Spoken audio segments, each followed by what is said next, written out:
I'm Abby. This was Abby in college, and I only listened to the Mountain Goats.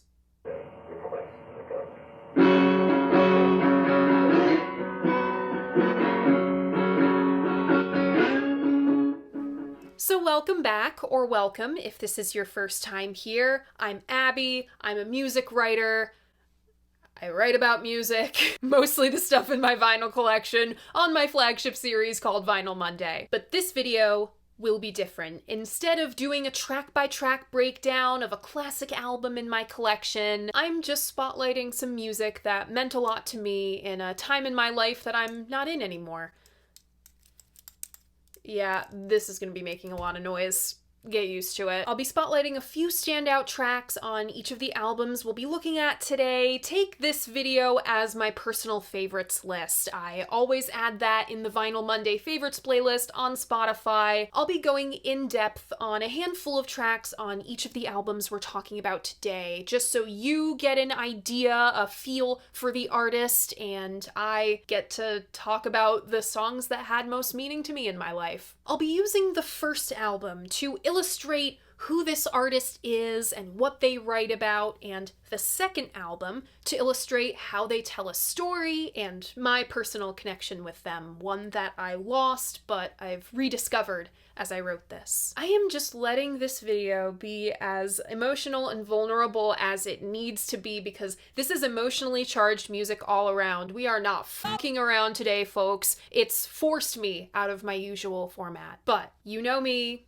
You know my Vinyl Mondays, you know the short versions, you know the stuff on my blog, and you know the stuff that I write for other websites. I cannot talk about these albums without telling you the story first. Here is a crash course in Mountain Goats history and how I found them. In 1991, John Darnielle was working as a nurse when he started making music under the name The Mountain Goats. Throughout this first a solo project, then a group, then a solo project again, then a group again's history, they have been nothing short of prolific. 22 studio albums in total, along with single releases, split EPs, and a whole lot of tapes. And one of these tapes, The Hound Chronicles, was how I first discovered the Mountain Goats, my first semester of college in 2017.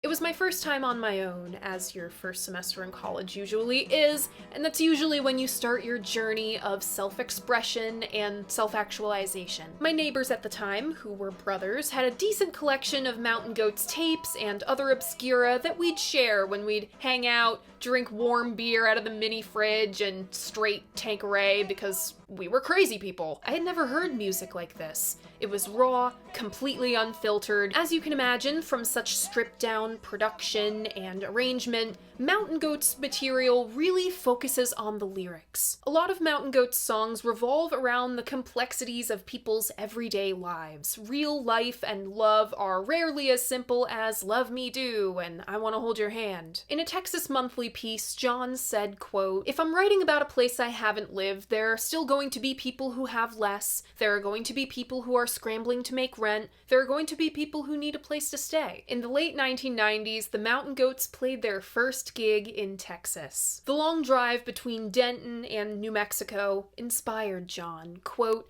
"I defy any human being to get out of the car at 2 a.m. on a summer night in West Texas and not feel awe at the beauty of this universe. It left a big impression, just the sight of the stars over it and the vastness." From there came All Hail West Texas, the first of the albums we'll be talking about today. As its subtitle says, it's 14 songs about 7 people, 2 houses, a motorcycle, and a locked treatment facility for adolescent boys. A lot of the background information on All Hail West Texas came from the I Only Listen to the Mountain Goats podcast. This ran about 6 years ago. It was supposed to be a multi-season thing, but then the kind of made the whole thing fizzle out. It was co-hosted by Joseph Fink of Welcome to Night Vale fame.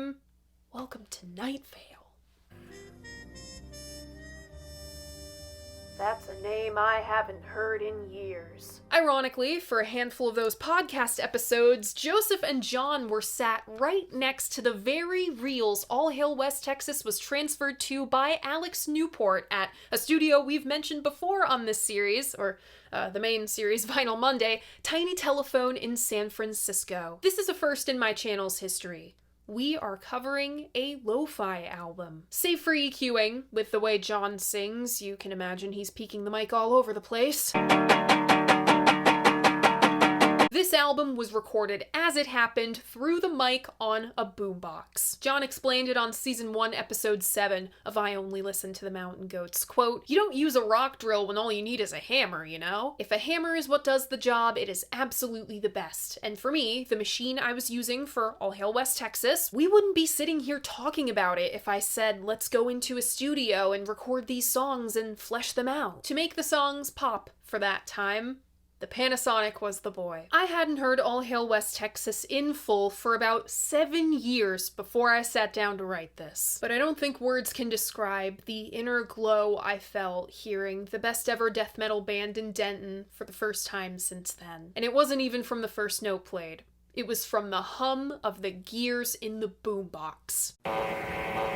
I could not make it 2 seconds before feeling compelled to write an entire paragraph. The music hasn't started yet, AD! One hum, and I was back there. In that dorm room that faced the front entrance, a stone's throw away from the dining hall, with a cracked window because one of the baseball players tried to throw an apple at the roof and missed. Where the albums before this have quite a manic energy, John often sings and strums the guitar so loud he clips the sensitive mic on the boombox. All Hail West Texas slows it down just a bit, with the strong, steady sway of the best ever death metal band in Denton. John called Denton one of his first religious songs. Ironic, seeing as it famously ends with "Hail Satan," which was not in the final lyrics, but you don't leave something like that out of the final version. Hail Satan isn't so much Hail Satan as it is the two kids in the song, Jeff and Cyrus, expressing their mutual love for their shared interest: metal music. I always imagine All Hail West Texas taking place during the Satanic Panic of the 80s. John grew up as a metal fan during the Satanic Panic of the 80s. It's a middle finger to their parents and the puritanical society around them. When you punish a person for dreaming his dream, don't expect him to thank or forgive you. John is a story-based writer. As you can probably tell from Denton, he crams a lot of story into just 2 minutes. The same goes for Fall of the High School Star running back and the tragedy of All Hail West Texas's third character, William Staniforth Donahue. He was based on a guy John knew while he was in active addiction, this ex-athlete from Texas. A few years down the line, John found out from a hot dog vendor, of all people, that this guy wound up in Amsterdam, tried smuggling drugs out of the country while high on LSD, inevitably got arrested at the airport, and was doing time. Where William differs from his real-life counterpart is how he got taken out of the sport. This other guy just quit while William was injured at an out-of-town game. Coming from a small town, we've all met that guy.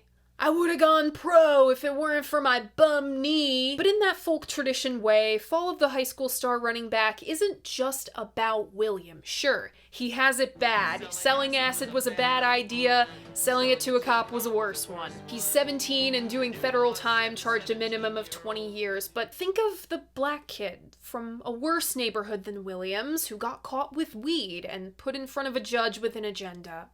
He got more time for doing less. John makes you think about these real-world consequences over music that's almost catchy.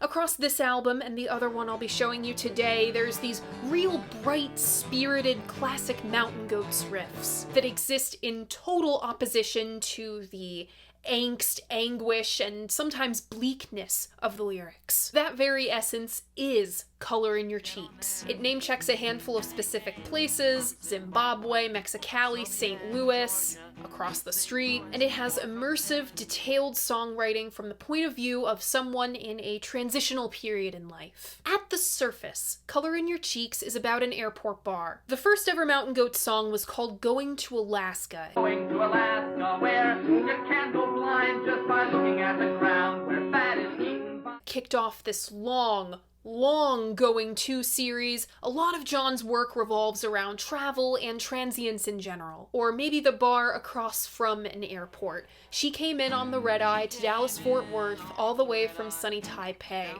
Dig deeper, and this song is about immigration. The airport bar is a sanctuary with a bed in the back and a helping hand. 5 minutes looking in his eyes, and we all knew he was broken pretty bad, so we gave him what we had. Color in Your Cheeks is basically the poem inscribed on the Statue of Liberty in song. Give me your tired, your poor, your huddled masses yearning to breathe free, the wretched refuse of your teeming shore, send these, the homeless, tempest-tossing, to me. John said All Hail West Texas is one of his most political albums, so there are going to be a couple more points like this. It's unfortunate how these songs have aged. The idea of sanctuary and doing what you can for those who cannot give in return is a powerful thing. It is not a new or liberal idea. It's as old as humanity itself. It's for everyone. At the time John was writing All Hail West Texas, he was a social worker, and one of the questions that came up at his orientation was, what do we do if we find a baby left on the steps of the building?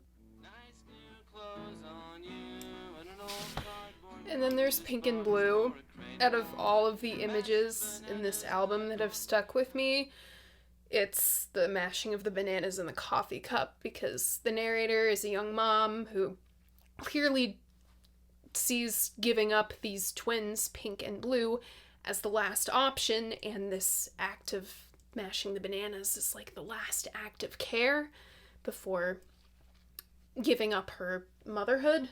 This takes on a new meaning in a post-Roe v. Wade America, as you can imagine. Again, sucks how some of these songs on this album have aged. There's probably gonna be some crying in this video. Quote, "This is not an unpolitical consequence. This is not a caprice. This is a response, often to a society that has failed to care for people who have less." Yeah, these songs are about real people with real lives, even if the real is only contained within the fabric of that song. There's a terrible weight to the situation. It's probably why John has never played this song live.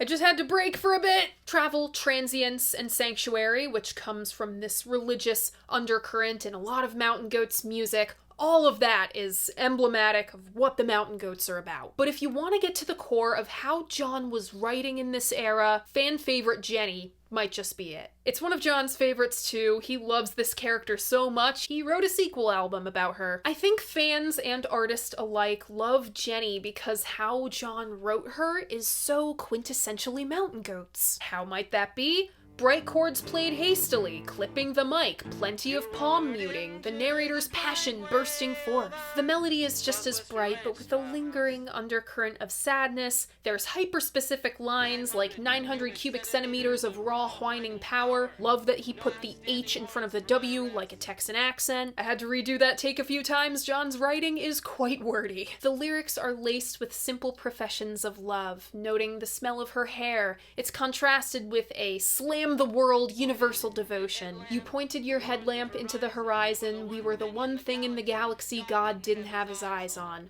Of course, there's mentions of God, love intertwined with nagging doubt. How much better could my life get? There's breaking the law. We have a whole lot of robbers in Mountain Goat songs. And of course, the triumphant explanation. Hi diddle-dee-dee.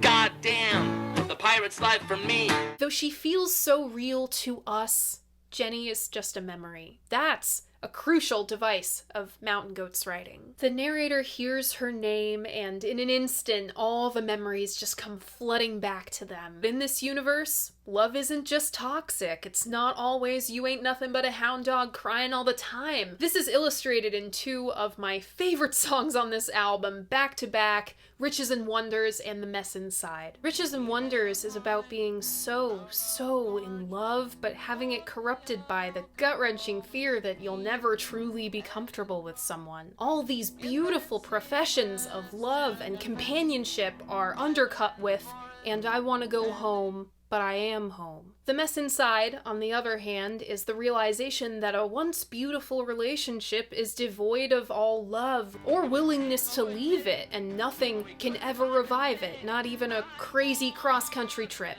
John is a sequencing guy. These songs back to back was absolutely intentional. Jeff Davis County Blues. I never paid much attention to this song when I was first listening to this album 7 years ago, but holy hell. It illustrates West Texas as this liminal space riddled with highways, as the narrator, the same narrator from Jenny, same as Distant Stations as well, the memories of Jenny haunt the narrator even harder once she's split town, and left him to take the fall for whatever they did, because he's just gotten out of jail. The lyrics don't strike me so much as John's delivery does. He makes himself sound so small and fragile, the complete opposite of the delirious honk we've heard on previous cuts, especially on the line, "I feel like I'm all of 16 years old." His voice cracks on years. The slightest nudge, it seems, would just send this guy into a tailspin. John doesn't get enough credit for being a performer. He sells all of these songs. I could do a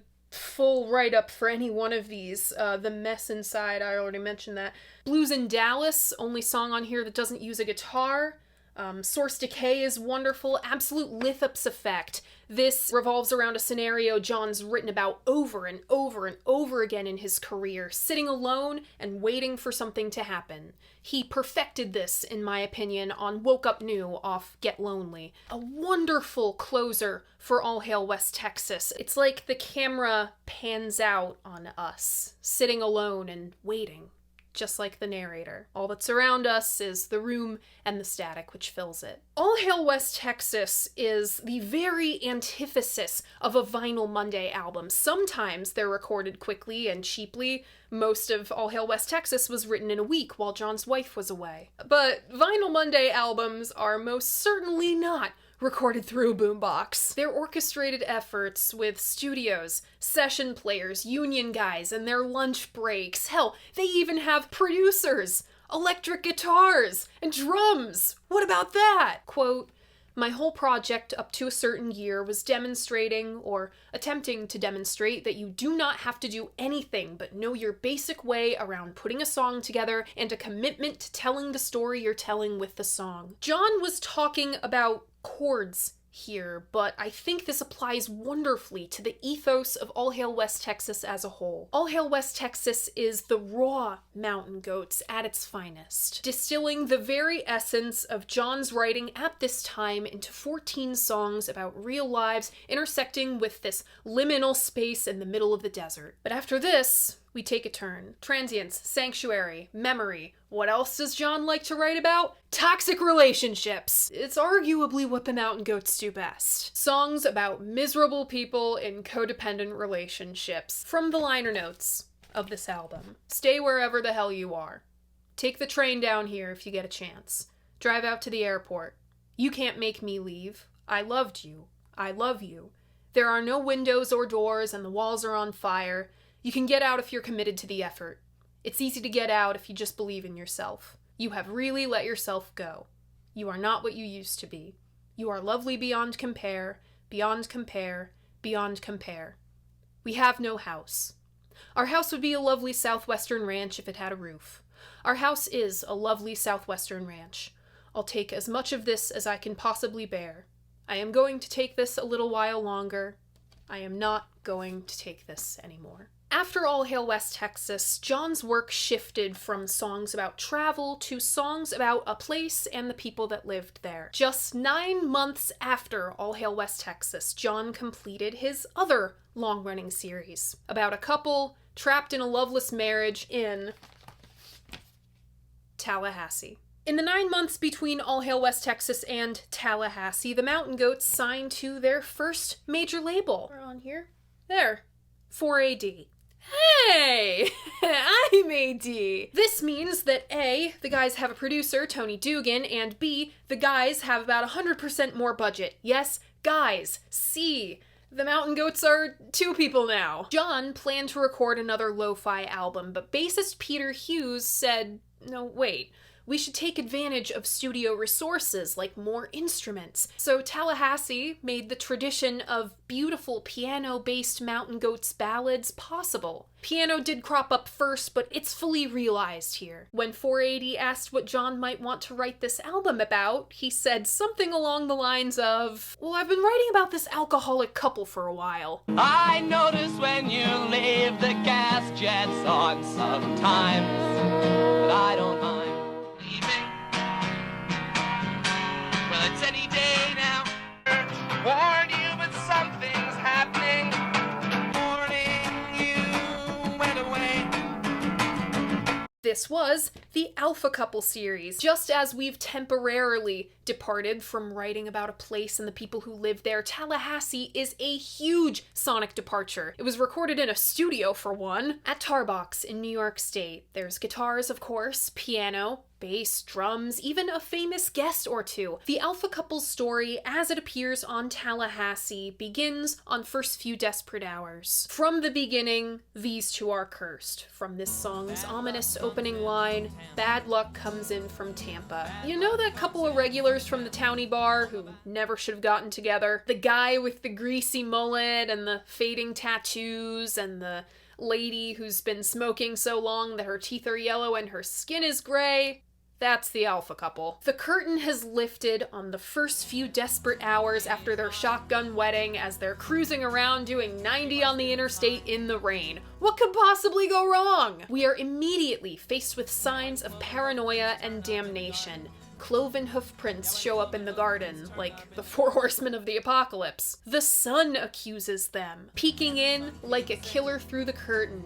Even the landscape looks wrong under this unholy matrimony. There's a stomach-turning shift in the way the land lies. No happy home could ever be raised up on these hills. It exists in complete contrast to the music, determined and energized with a pulsing bass line. Smart use of percussion, namely cymbals and maracas. The band does all of this to show the couple ignoring all the signs telling them they should not be together. Let the good times roll on through these first few desperate hours. Like a Shakespeare tragedy, these two are doomed from the start. It should be the perfect opener for Tallahassee. Except First Few Desperate Hours isn't the opener of Tallahassee. It's the title track. This paints a completely different picture of the situation. We truly begin Tallahassee's story not with the Alpha Couple, but the house itself. It's a living entity too. It's like the exposition in a film script. Window facing an ill-kept front yard, plums heavy on the tree with nectar, a direct reference to film, moon stuttering in the sky like film stuck in a projector. John's doing a lot of work to make this place not feel real. There's mention of prop airplanes flying overhead. It's so unusual for John, who worked so hard to write West Texas as real and liminal as he could. The thing that feels real? You. He sings it so tenderly, so sweetly. As far as sound goes, Tallahassee, the song, serves as a sonic transition from All Hail West Texas. Hearing just John and the lightly finger-picked guitar eases us in from John and his guitar. Even here, in the sweet sounds of this summer night in Tallahassee, there's the feeling something's about to go terribly wrong. The Greek chorus sings, "The road this far can't be retraced. There is no punchline anybody can tack on. There are loose ends by the score." The point of view switches to our narrator, asking helpless, "What did I come down here for?" Speaking of Shakespeare, John is a known fan. The Mountain Goats album Sweden opens with the recognition scene. My all-time favorite Mountain Goats song. The recognition scene, of course, is the scene in a play where all the characters on stage realize they're fucked. In that song's context, the narrator realizes he's not really in love with this girl, but he's robbed a fucking store with her, so he's kinda stuck. The title track of Tallahassee is this album's recognition scene. The narrator realizes they do not love their partner, but the road this far can't be retraced. There is no punchline. The happy home may be fake, but this is real life with real consequences. That's Tallahassee's perfect opener. The Alpha Couple sets up their marital home anyway on Southwood Plantation Road. It starts out cute enough. She happily giggles through the night and her brown eyes are pretty. But now we get some insight into their relationship from the inside, and it's not looking promising. I got you, you've got whatever's left of me to get. Our conversations are like minefields. No one's found a safe way through one yet. That's John's dark sense of humor. I am not gonna lose you. We are gonna stay married. Sounds like a threat. In this house like a Louisiana graveyard where nothing stays buried on Southwood Plantation Road. There's grotesque images of the dead rising, like the twisted way these two will bring up from years ago just to make each other miserable. The once sweet landscape of plums on trees and moon and stars in the sky spoils like milk with these two around. The keys sound like cicadas on a punishingly hot day. This fertile land will soon drought. It kind of guts me that I won't be talking about game shows touch our lives in depth because people say friends don't destroy one another. What do they know about Friends is a brilliant couplet. That song mainly lays out the alpha couple's main coping mechanism with the misery they inflict upon each other. Escapism. They sit around and watch TV all day, fantasizing about money and cars while they let their house rot around them. Slowly, the bad creeps into their dreams and fantasies on Idyllis of the King. The instrumentation is sweet, gently strummed electric guitar with plenty of coffee house style palm muting, brushes on a drum, bells, and the cutest fucking xylophone you will ever hear. Images creep in of big crows, animals of death. I dreamed of vultures in the trees around our house. Vultures circle the dead, and cicadas and locusts. Locusts were one of the plagues, and the shrieking of innumerable gibbons, the shrieking of innumerable gibbons, innumerable gibbons, gibbons, gibbons. Okay, pause. This is the second funniest line on Tallahassee. Second only to the punchline on Peacocks, a song very similar in structure and purpose as Idyllis. John's singing of all these horrible things befalling people of biblical times, really hammering in the point that we know what happens to the alpha couple, but they don't because they don't possess an inch of self-awareness. Then John looks into the proverbial camera like it's The Office and just casually unspools the wildest set of lyrics on the album, and the shrieking of innumerable gibbons. All of them, all of them, all of them, all of them, all lined up. How long will it take till someone caves under the pressure? Not very long. The next track is the alpha couple's breaking point, the turning point of Tallahassee as a whole, and now, thanks to it being an unlikely TikTok hit 4 years ago, the Mountain Goats' greatest hit, No Children. At a certain point in this project, I realized, oh, fuck. I'm gonna have to talk about No Children again. Yes, again. So, partway through my second semester at school, my college town's waste disposal plant caught fire. And I hope the junkyard a few blocks from here someday burns down. Synchronicity, people. That weekend, my Writing 101 professor, the same professor who assigned the Shake It Up anthology as our textbook, assigned a memoir project. Basically, you had to write an essay about your relationship with a song. Instead of explaining to you why No Children is an enduring classic of Tallahassee for John's lyricism and imagery or the drama of the music, because I've already talked about that plenty, why not just show you what a fan feels when they hear the Mountain Goats? That weekend in February, as a literal garbage fire waged war on my campus, I wrote my first ever music essay. It was called Hand in Unlovable Hand. This is some of what I wrote. The spontaneous burning of the waste disposal plant solidified my decision that, while the following put nearly everything I'd believed into question, it won't do me any good if I don't write about it. I once went by the mantra that resolution was the end-all be-all of things, all's well that ends well. I was a lucky kid. No matter how big of a jam I'd gotten myself into, whether by my own doing or otherwise, all seemed to sort itself out. But no conflict I'd witnessed would be quite as monolithic as this. Soon I'd see that resolution was most certainly not inevitable. That conflict was a huge fight my parents got into that Christmas day while I was on the phone with a friend of mine who I really loved but knew I could never be in a relationship with. With the final edition of this pseudo-friendship of twin human highway flares, my friend and I, No Children became the personification of everything that had transpired that night. The song carries a bevy of emotions with it. Confusion, anguish, contempt, but not heartbreak. Everything I had felt as I helplessly watched an unfixable rift form in my parents' marriage. I was desperate to hang on to something, anything at all. So I held on to a shallow party scene friend who just happened to be on the line, and I held on to him for dear life. I included some of the lyrics here, like I do in my own writing now. I am drowning. There is no sign of land. You are coming down with me, hand in unlovable hand. It was the perfect soundtrack to a whole new fear I never thought I'd have, let alone at 18 years old.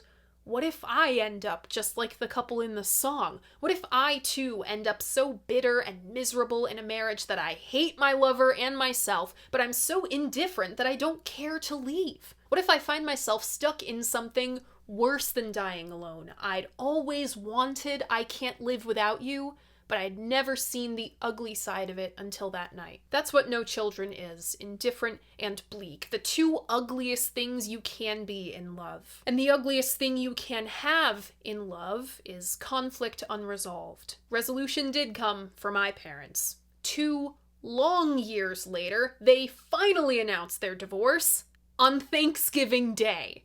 Because of course they did. Hand in Unlovable Hand was the first piece of writing that felt like me. I read passages like these, twin human highway flares especially, and go, holy shit. That's my voice now. This, No Children, was the birth of A.D. the music essayist. And you know what? Twin Human Highway Flares was ripped from another Mountain Goats song. Go through years of my music writing and you will find me subconsciously making Mountain Goats references like that all over the place. In short, as Grace Robin Somerville put in her 20th anniversary retrospective piece on All Hail West Texas, quote, if you were to make a Venn diagram of fans of the Mountain Goats and people with a complicated relationship to the concept of home, you might as well draw a circle. That's why No Children was a hit 4 years ago and is timeless still, because so many Mountain Goats fans have stories just like mine, woven into each and every song I've talked about in this video, and the ones I haven't talked about. From here on out, the atmosphere of Tallahassee gets hostile. Well, it gets hostile, but a lot of the beautiful, softer songs are also in the back half. This is a really interesting structure to an album. See America Right sports stifling, heavy bass and drums compressed almost as much as Mo Tucker's on White Light, White Heat, and John barking out the lyrics like a prophet before the apocalypse. I was Riding up from Tampa when the radiator burst. And we have a very rare Mountain Goats guitar solo. No Children was included in Moral Oral. I don't think I can make a Mountain Goats video, Tallahassee, especially without mentioning that. Old College Try was as well. But we're coming on the end of the alpha couple's story right now. The narrator acknowledges, finally, that these two were doomed from the start. The warning signs had all been bright and garish, far too great in number to ignore. We saw plenty of those warning signs on the title track and first few Desperate Hours, but we are on the outside looking in. The trash fire comes up again in these lyrics. There's an acknowledgement of the substance-fueled whirlwind romance. Our love has never had a leg to stand on, from the Aspirins to the Crosstops to the Yellavilles.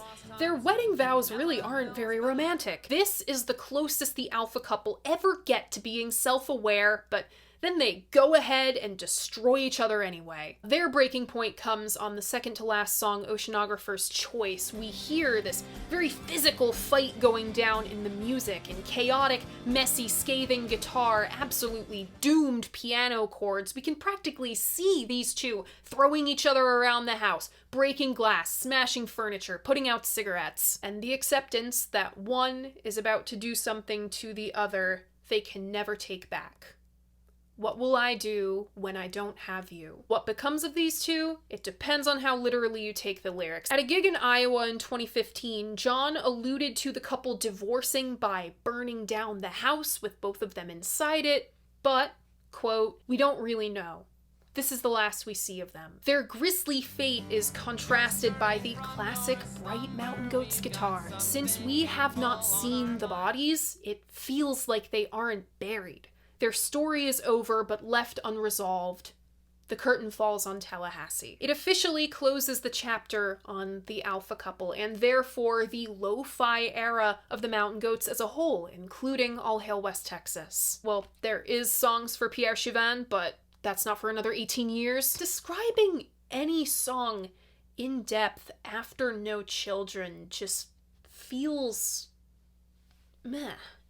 Like, these songs aren't meh, but No Children is so clearly, the apex point of the album. It's the break. It's the point of fracture. I have more pages of song analysis after No Children for, See America Right and a little bit on Old College Try, Oceanographer's Choice, Have to Explode. But there is no shortage of blood.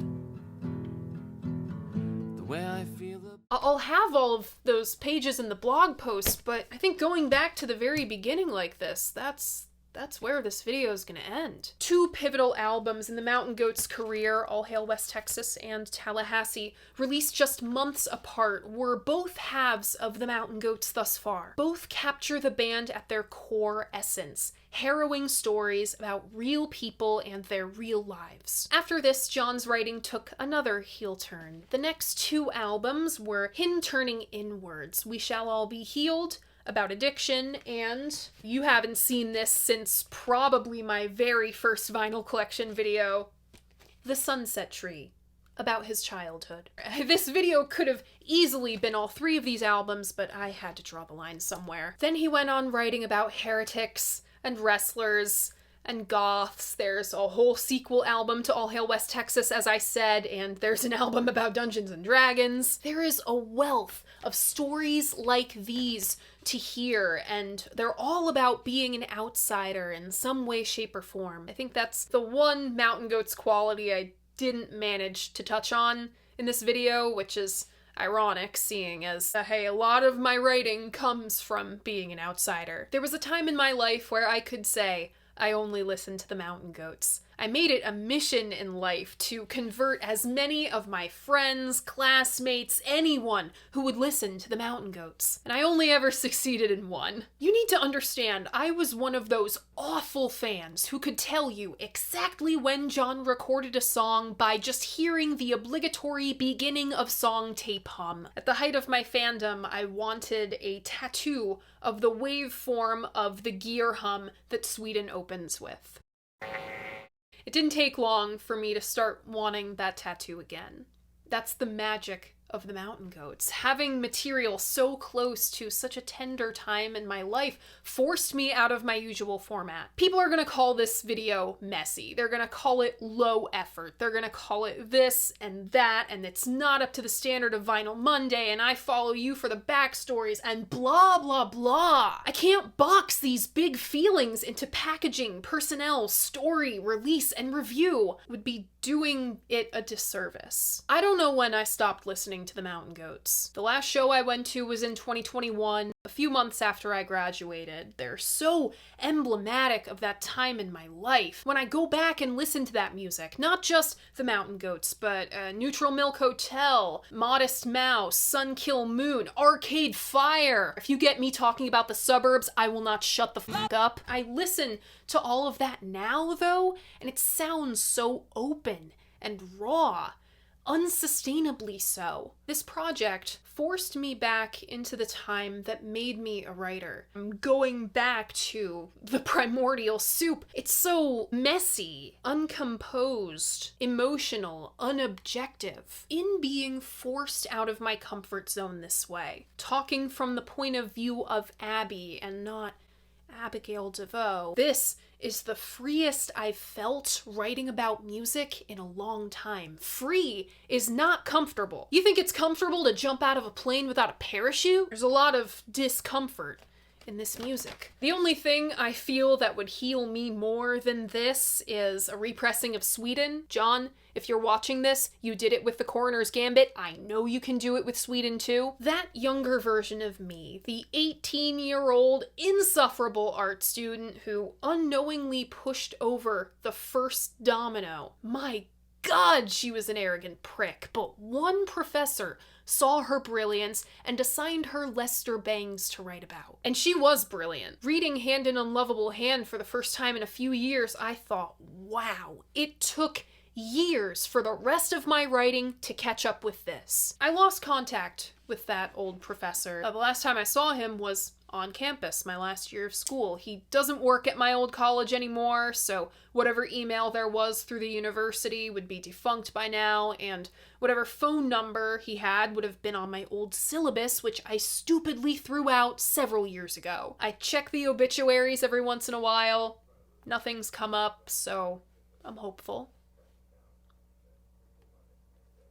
Keep in contact with your professors, to my younger viewers who are still in school right now. Save all your writing from this period. Write about your old work in a non-linear, messy fashion. You know, dig the same couple albums up every few years and dissect them and re-dissect them. See what you liked about your old analysis, put it into the new one, change the stuff you don't like. Don't let anybody tell you that going back to an old thing is not worth the energy and the time. I got published last week, and my arrogant prick 18-year-old self would be so happy. And I don't know how else to end this video, because I didn't think this far. I usually have a witty little saying to wrap everything up nicely in a little bow. The Mountain Goats albums, All Hail West Texas and Tallahassee, will in time both outpace and outlive you. Hail Satan. There we go. There is your Abigail DeVoe conclusion. And that's it. That was I Only Listened to the Mountain Goats. I don't know when the next Modern Classics is gonna be, because after No Children, what's the point? But Vinyl Monday will absolutely be going on as scheduled, because I have an amazing episode for you guys. I told you a lot of things were moving and shaking. You've seen 2 of them so far. Tracking Angle debut and my interview with Ann Moses on my podcast, The Dolls Pod, that just went up today. And the 3rd thing is just around the corner. Thanks for sticking out this roller coaster, emotional goddamn roller coaster of a video with me. If you like what I do here, you should like and subscribe to this channel. I post new episodes of my flagship series, Vinyl Monday, Mondays at 11. After that is my break week. Thank God I need that after this. I have a podcast, The Dolls Pod, that goes up every other Friday at noon. I talk about important ladies from the 60s and 70s with my friend Emma. I have a website where I post my text versions of all my reviews. Thank you so much for watching, and I'll see you guys on Monday. Bye.